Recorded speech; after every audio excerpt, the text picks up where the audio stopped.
എല്ലാവർക്കും നമസ്കാരം. ഇന്നത്തെ പത്രം മലയാള മനോരമയിൽ ഫ്രണ്ട് പേജിൽ വാർത്തയുണ്ട്.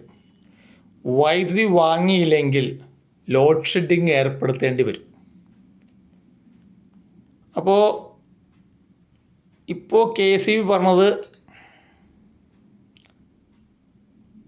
സോളാർ വെച്ചവരാണ് KEBയുടെ ഗ്രിഡിനെ ഇടങ്ങേറാക്കുന്നതെന്ന് പറഞ്ഞു. പകൽ സമയത്ത് കൂടുതൽ വൈദ്യുതി ഈ പ്രൊസ്യൂമേഴ്സ് ഈ സോളാർ വെച്ചവർ ഉണ്ടാക്കി കൊടുക്കേണ്ടത്ര, അത് ഇത്ര അവിടെ ആവശ്യമില്ല. അത്ര അവർക്ക് രാത്രിയേ വേണ്ടത്. ഇപ്പം രാത്രി ഈ ഉണ്ടാക്കി കൊടുക്കുന്നത് അത്രയും രാത്രി പ്രൊസ്യൂമേഴ്സ് എടുക്കുന്നതുകൊണ്ട് അവർക്ക് ഭീമമായിട്ടുള്ളൊരു ചിലവ് വരേണ്ടത്ര. അപ്പോൾ ഈ ഉണ്ടാക്കി കൊടുക്കുന്ന വൈദ്യുതി KEB സ്റ്റോർ ചെയ്താൽ പോരെ. ബാറ്ററി എനേബിൾഡ് സ്റ്റോറേജ് സിസ്റ്റം കേരളത്തിലെ എല്ലാ ജില്ലകളിലും സെറ്റ് ചെയ്യാൻ എത്ര ലക്ഷങ്ങളോ കോടികളോ കടമെടുത്തിട്ടാൽ പോലും, ലോൺ എടുത്തിട്ടാലും അത് സുഖമായിട്ട് തിരിച്ചടയ്ക്കാൻ പറ്റുമല്ലോ. ഇനി പുറത്തുനിന്ന് വാങ്ങണോ? എപ്പോഴും ഇവിടെ ഉൽപ്പാദിപ്പിക്കുന്ന സംഭവത്തിന് ശേഷം വേണമെങ്കിൽ പുറത്തുനിന്ന് വാങ്ങാം. ഇവിടെ ഉൽപ്പാദിപ്പിക്കുന്നു സ്റ്റോർ ചെയ്യാൻ പാടില്ലേ? അപ്പോൾ പുറത്തുനിന്ന് വാങ്ങലാണ് സംഭവം. സോളാർ വെച്ച ആൾക്കാരൊക്കെ ചേർന്ന് തെറ്റാണ്. അവർ ഉപയോഗിക്കുന്നില്ല, 36% പകൽ ഉപയോഗിക്കുള്ളൂ, ബാക്കി മൊത്തം രാത്രി ഉപയോഗിക്കുന്നത്. അപ്പോൾ അവർ പുറത്തുനിന്ന് വാങ്ങുന്ന വൈദ്യുതിയാണ് ഈ പറയുന്ന ആൾക്കാർ കൂടുതൽ എടുക്കണേ. ഈ ഉണ്ടാക്കി കൊടുക്കണ സമയത്ത് ആ സ്റ്റോർ ചെയ്യാനുള്ള സംവിധാനം ചെയ്യാൻ പറ്റില്ല. എന്നിട്ട് ഇനിയിപ്പോൾ കറണ്ട് മതിയാവൂല, പുറത്തുനിന്ന് എടുക്കാൻ പറ്റിയില്ലെങ്കിൽ ലോഡ് ഷെഡിങ് ആണ്, ഭീഷണിയാണ്. അപ്പോൾ എന്ത് ചേമ്പും കണക്കാണ് ഇവർ പറയുന്നുള്ളത് എനിക്ക് മനസ്സിലാവണില്ല, ഞങ്ങൾക്കാർക്കും മനസ്സിലാവണില്ല.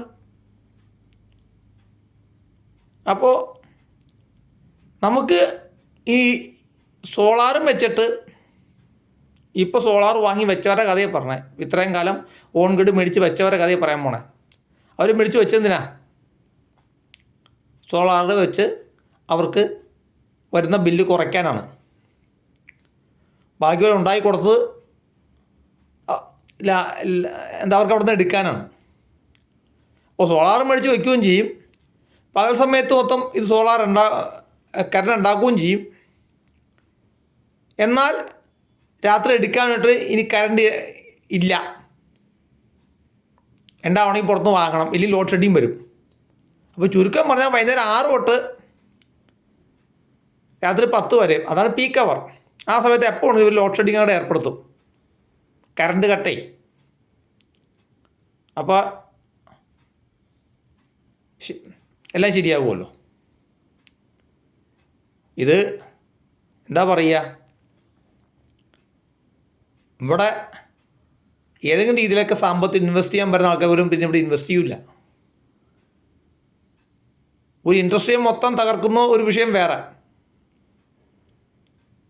മറ്റുള്ള സംസ്ഥാനങ്ങളൊക്കെ കറണ്ട് ഉണ്ടാക്കുന്ന ആൾക്കാരെ വല്ലാണ്ട് പ്രോത്സാഹിപ്പിക്കുകയാണ്.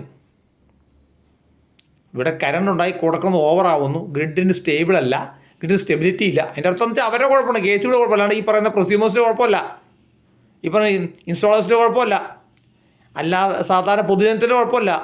ഇത് KEBയുടെ ഒപ്പം തന്നെ KSCRCയുടെ ഒപ്പം തന്നെ കേരള ഗവൺമെൻറ്റിൻ്റെ കുഴപ്പമാണ്. അതിൻ്റെ മൊത്തം ബേർഡൻ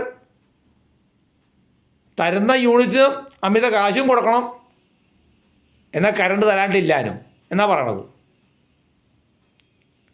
ചുരുക്കത്തിൽ KEB എന്ത് പറയണോ അതൊക്കെ നടത്താൻ അല്ലെങ്കിൽ നടത്തിക്കൊടുക്കാൻ ഉള്ള ഒരു സ്ഥാപനമാണ് Kerala state electricity regulatory commission. അല്ലാണ്ട് പൊതുജനങ്ങളുടെ കാര്യം കേൾക്കാനുള്ളതല്ല. വ്യക്തമാണ്. അതാണ് എല്ലാവരും ഈ വാർത്ത വന്നാണെന്ന് വായിക്കുക. മനോരമയിലുണ്ട്, ഇന്നത്തെ മനോരമയിൽ ഫ്രണ്ട് പേജിൽ. Thank you.